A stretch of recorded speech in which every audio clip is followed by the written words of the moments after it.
અરવલ્લી જિલ્લાના માલપુર તાલુકા પાસે ટ્રક અને ટ્રેક્ટર વચ્ચે થઈ અથડામણ.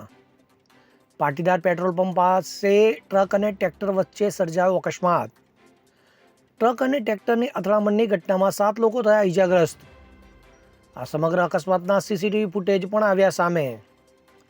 ટ્રક ચાલકે ટ્રેક્ટરને ટક્કર મારતા ટ્રેક્ટર પલટી ખાઈ ગયું. ટ્રેક્ટરમાં સેન્ટિંગનો ભરેલો હતો સામાન. તો મેઘરજ તાલુકાના બાઢીવાડા ગામના 7 લોકો ટ્રેક્ટરમાં હતા સવાર. તો અકસ્માતમાં એક વ્યક્તિને ગંભીર અને અન્ય 6 લોકોને પહોંચી સામાન્ય ઈજાઓ. તમામ ઈજાગ્રસ્તોને 108 દ્વારા સારવાર માટે ખસેડાયા હોસ્પિટલ. તો તમામ ઈજાગ્રસ્તોને સારવાર માટે માલપુર સાર્વજનિક હોસ્પિટલ ખાતે ખસેડાયા. હવે જુઓ દેશ દુનિયાની તમામ ખબરો તમારી આંગળીના ટેરવે. ઉઠાવો મોબાઈલ અને ગૂગલ પ્લે સ્ટોર પરથી ડાઉનલોડ કરો અમારી CN24 ન્યૂઝ મોબાઈલ એપ.